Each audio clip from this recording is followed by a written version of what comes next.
Alright, welcome back. This is Wiley, and we've just stepped out of the Inwood Farm, which is some kind of new American restaurant with pretensions to Michelin star potential. That is, the angle is that there used to be a farm here. Is the last farm in Manhattan was in Inwood. It was apparently active into the mid-30s. So anyway, you know, if you're the kind of person who's into that kind of thing, Michelin star life, then it's a restaurant that you may want to check out. Inwood Farm is cozy, warm atmosphere in there, kind of, yeah, I don't know, just homey, pretty low key, no tablecloths or anything, it's just wood, warm wood type vibes. A lot of people in there right now on a Sunday afternoon. I mean, that's a good place to warm up, all that jazz. Anyway, I sound like they paid me to do a promo for them or something, but that is not the case. I will never, ever advertise anything without letting you know that it's an ad.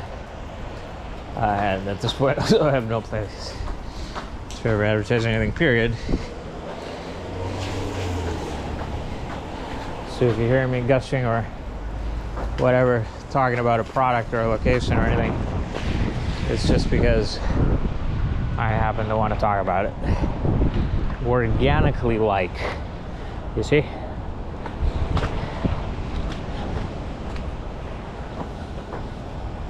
My hatred is not for sale any more than my praise.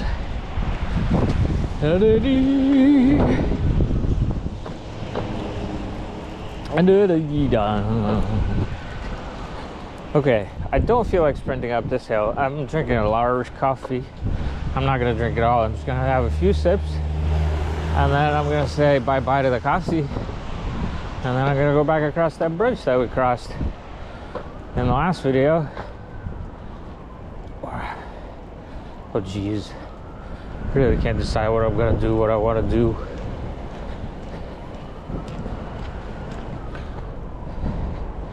Maybe I'll just go down Manhattan. Maybe I'll just go down Broadway. Okay, that would be fun. Let's do that. I've done a lot of it, but not all of it. So, kind of a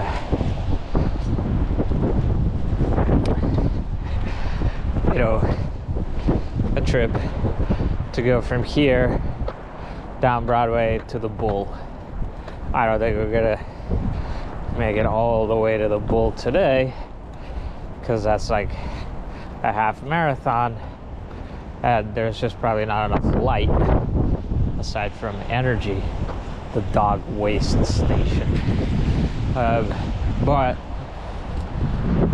you know, we could probably make it into the mid 100s or something, and then at that point, the next time I go out, I can do the rest of the way, because 150 blocks, that's definitely doable in a single day. Even just walking, never mind jogging. But of course, in Broadway is the thing. The thing is a lot of it is you kind of probably can't jog too much because there are too many people, especially if you're going during the day.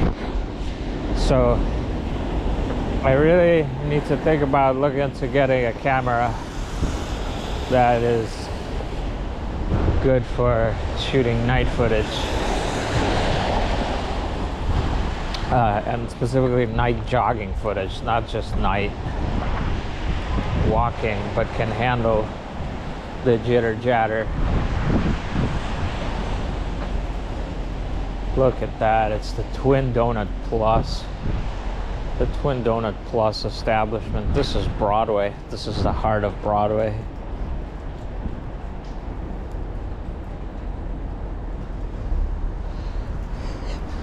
When people, next time that somebody comes to New York and wants me to show them Broadway, I'm gonna take them here.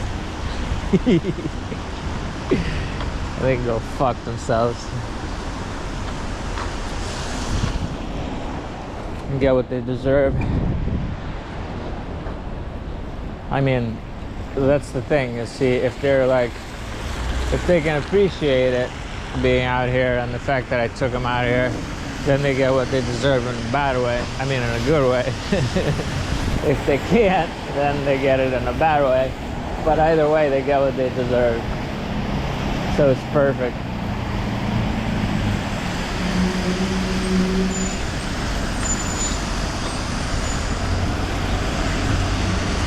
Ba ba ba.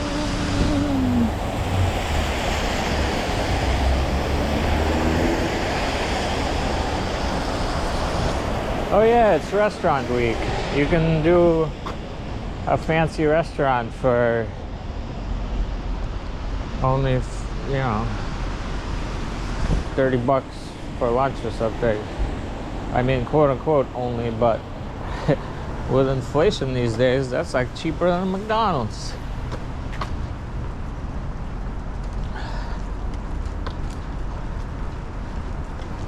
It's really easy to spend like $40 at McDonald's these days. If you're a big boy, even if you're a medium boy.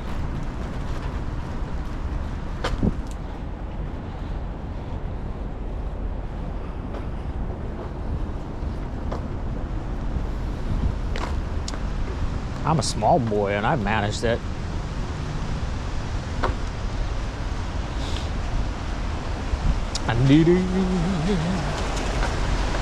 Da da da da da da da da.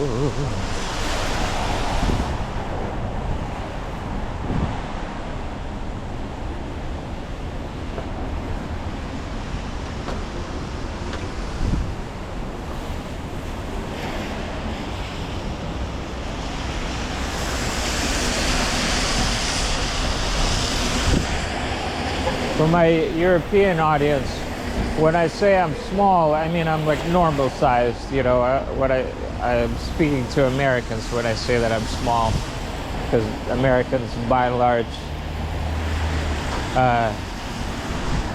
obese and just generally extremely oversized individuals. So they don't understand what normal is. Their understanding of normality is deeply warped and flawed by lifetimes upon lifetimes of excess, unchecked excess.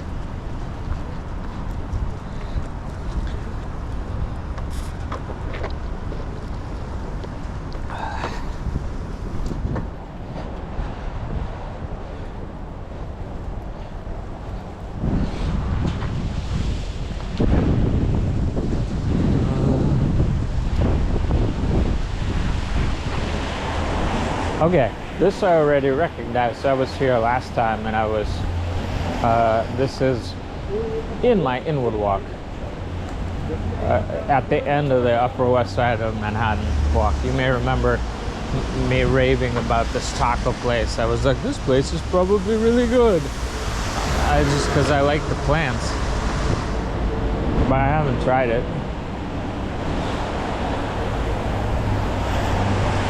I don't know, it's always like,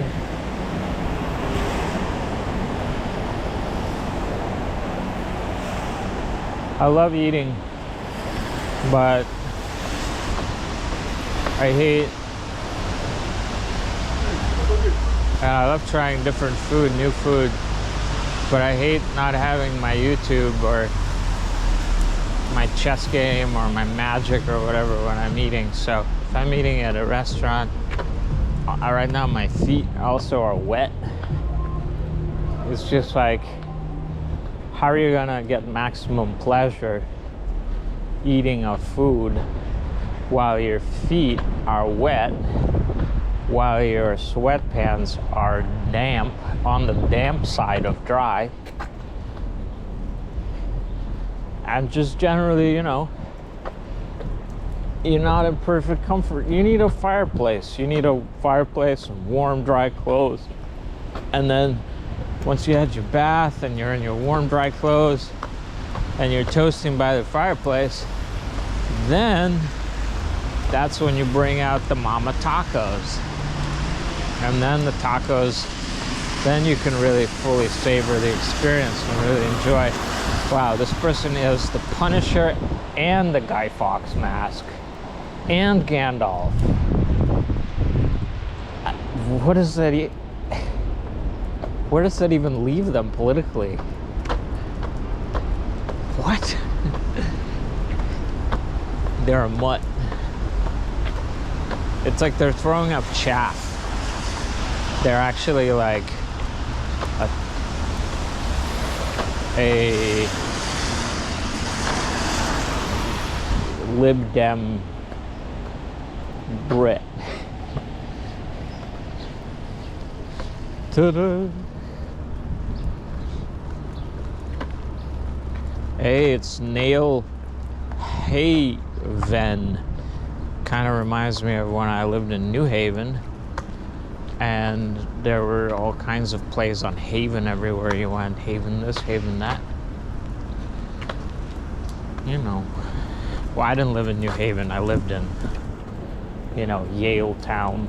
I didn't venture out into the city very much because I was a scared little boy. Not that there's that much city, but there's a lot more that I was aware of and that I explored while I lived there. I mean, I did live off campus and stuff, but I was not very adventuresome. I don't think I even went out to the Big Rock one time when I was there. Recently I went, didn't go up there, but at least saw it and came close to it. Actually on a trip with my parents, where they live in a place where it's convenient for us to meet up in New Haven. So I will do that. I'll take the train from Grand Central and they'll drive, and we just kind of drove around there. There's some surprising semi-classified locations there that I wasn't aware existed. We saw that was some kind of combination hot house power plant. I don't know what. That was gated off. We had to flip it and reverse it. And then there's a museum of water, maybe? Something a little slightly left field like that. Near there. Maybe there's some museum. Maybe I'm really misremembering what's a museum. Of course, there are many museums in like downtown New Haven. There's the various art museums, design museums and stuff, but those are good if you're like painting. They're well worth a visit. They have some Francis Bacon's. They have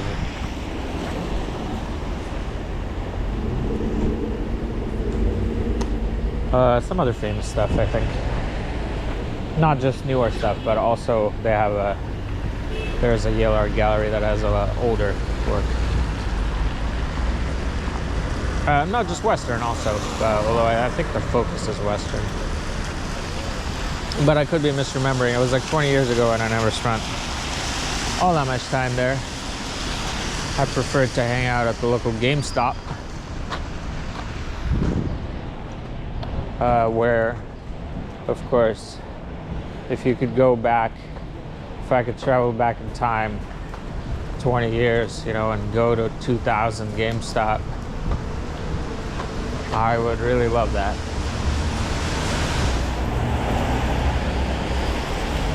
I would love that dearly, I have to say. So much of what is important to me, or what I love or care about, is connected in some way to games, whether digital and non-digital. Chess, of course, has been an enormous part of my life for most of my life. Well, okay, maybe half my life in a way, because I played until I was 18 or so. Then I stopped until I was like 40, and now I play again, and will be playing till I die. Poker in the middle there was a big part of my life for many years. Video games have been a big part of my life since River Raid in the mid 80s on the bootleg Russian TRS-80, TSR-80, TRS-80, whatever. Anyway, the games would load off a tape. You hooked up just like a regular tape that you would play your Nirvana album on or whatever, you know. You'd hook up the tape to the computer and you'd press play from the right spot on the tape. It was like rewind to like 2735 for River Raid. All the games are pirated too. It's just funny because I'm like pretty militantly anti-piracy now, to the point of annoying many of my friends and acquaintances. But my first exposure to games was, it must be admitted, thanks to some enterprising outlaws. So I suppose there's two sides to every story, or more. Anyway,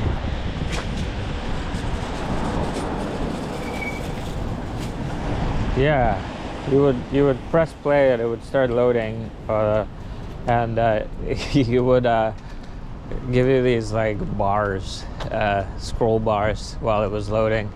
I think it was like blue and white scroll bars scrolling by meant that loading was proceeding according to plan and everything was going good. And then if you got like static, and then it meant that you might have to try again. And at some point it was just, you know, loaded in and you were playing River Raid, and I think that at that point you just stopped the tape. I don't even remember that part, but that is the way to play a game. That is the goated way to play games. I've never seen that.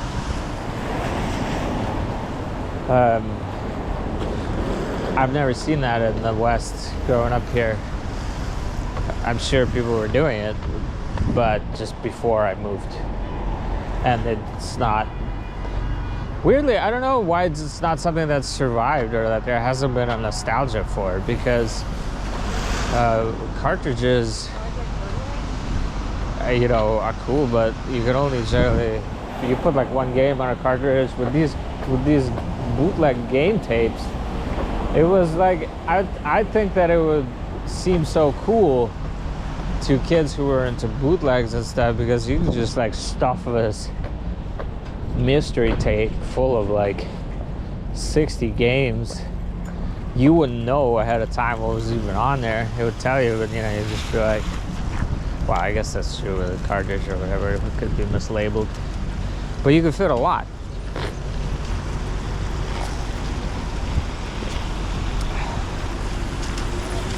There's just something really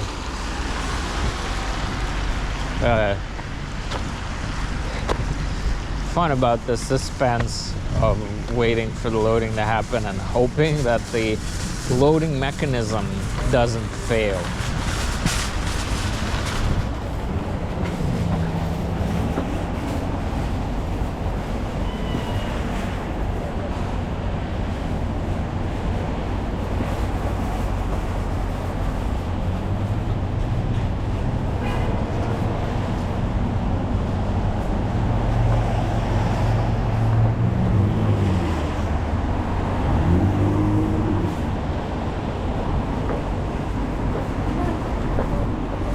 Wow. I never thought I'd see something so literal in the wild. I guess you walk around enough.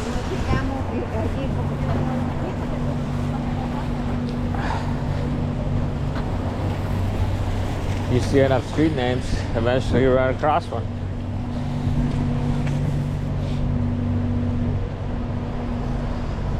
Look at that, there's a chicken and there's a cow. The chicken is bigger than the cow. It's fine fare again, the same one that we saw on 155th and Frederick Douglass Boulevard. So that's pretty cool. This is like the local chain of supermarkets, so fine fare. I've been listening to E40's new album. It's really good. Well, not new, 2023 album, but it's really good. And of course his cadences rub off on you because they're so catchy and so idiosyncratic.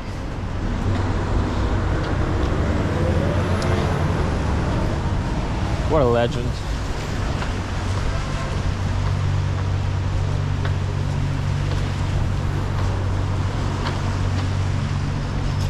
Ooh.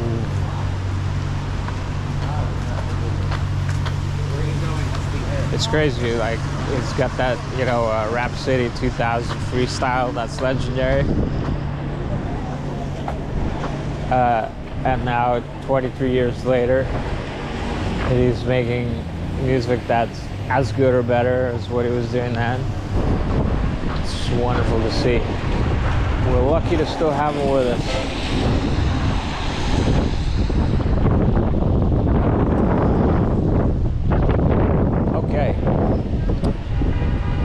Definitely, I bruised my hip, pelvis, something, whatever, when I fell down those stairs like a big old dummy.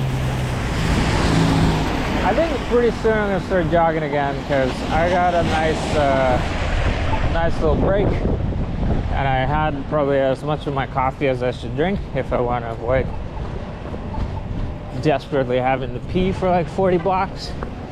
So I'm gonna pour out the rest and I'm gonna start running again, and boy do I feel that bruise right now. Wowzers. Well, that's a good reminder for me.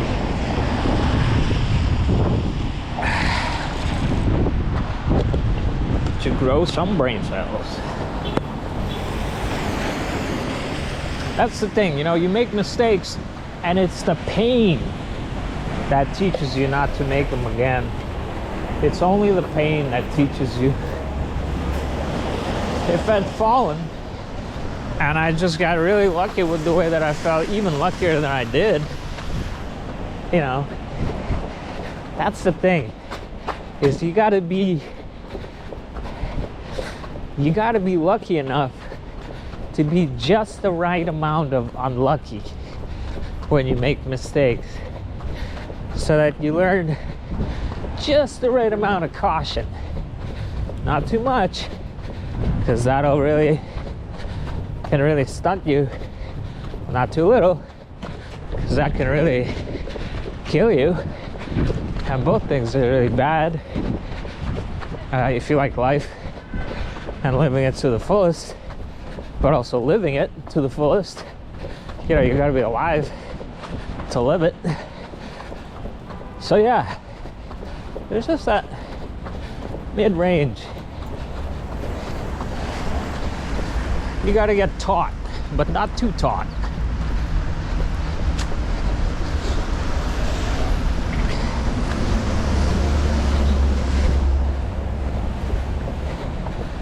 That's today's episode of Deep Thoughts with Wiley.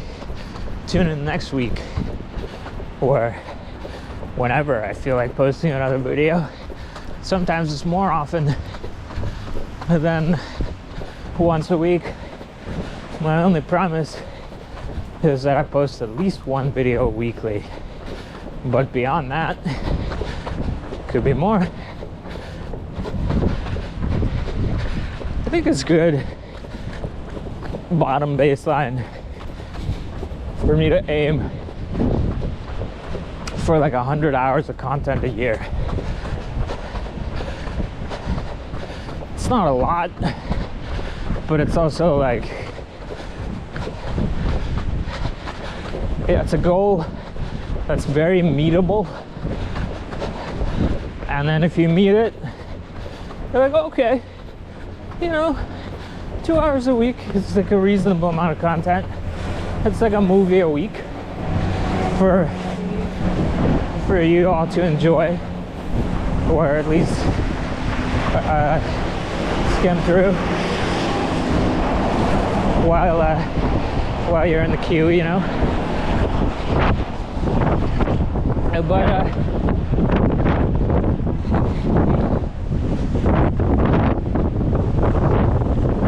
But like, it's not so much that I just really feel the burden of the grind of having to make so much content.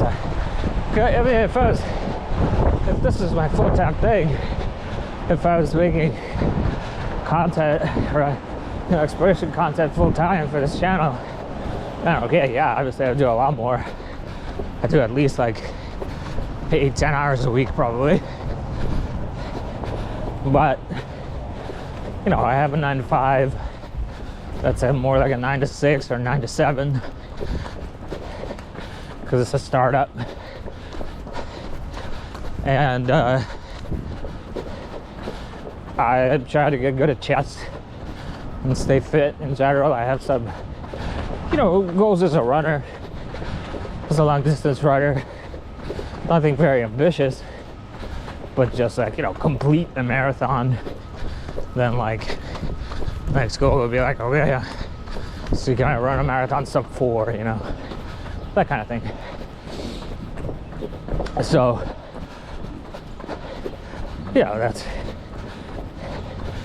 it doesn't require an extremely large amount of time for training, but it's still like 5-6 hours a week of running training in addition to these runs that I do.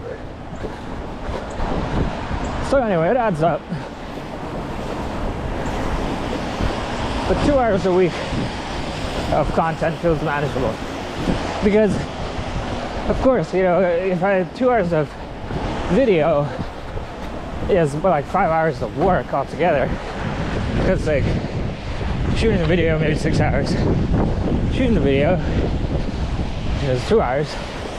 But then the commute to and fro, and then the processing if I'm splicing, or even if I'm just uploading, still takes some time. Metadata, filing, all that stuff. So it doesn't take like a huge amount of time, and it's not like I'm putting a lot of effort into presentation. I'm just more concerned with making the actual content. But still,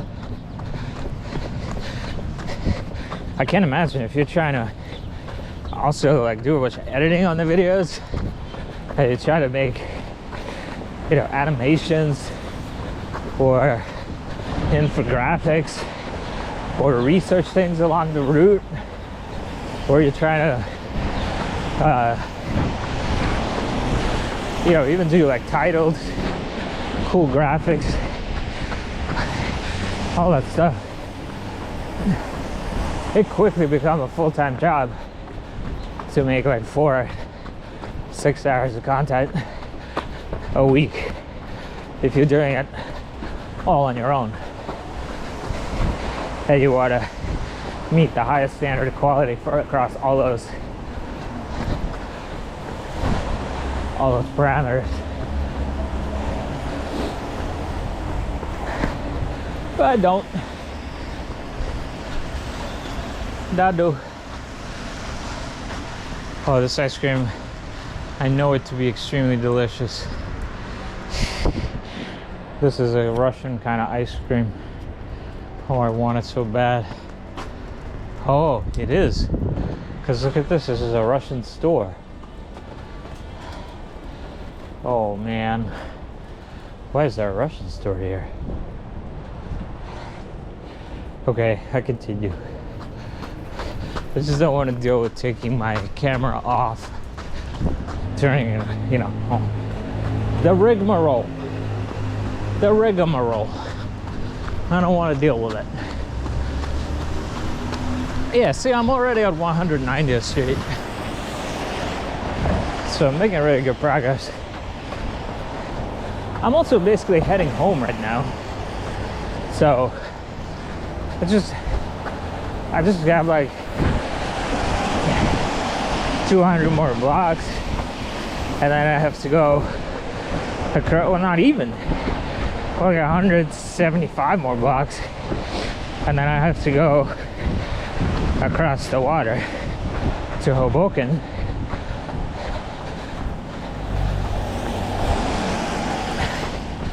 But I'm not gonna go that far. I'll probably just go until this battery runs out.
You know, honestly, it's okay. Like, we can start going downhill at any point. I really don't mind if we want to go downhill.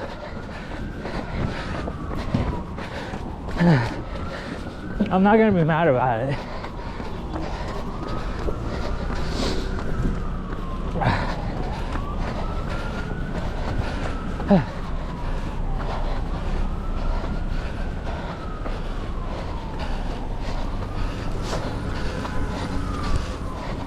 But I'm remembering that part in the mid-high 150s called the Eastside Waterfront. That's some of the most beautiful waterfront, maybe the most beautiful waterfront in all of Manhattan. I love that part today.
I feel like walking. I feel like running.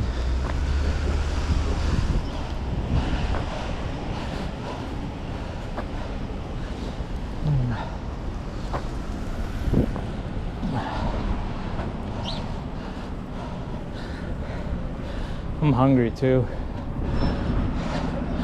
I'd love some grub. Some heavy grub. But again, it's just not going to taste very good while my feet are sloshy.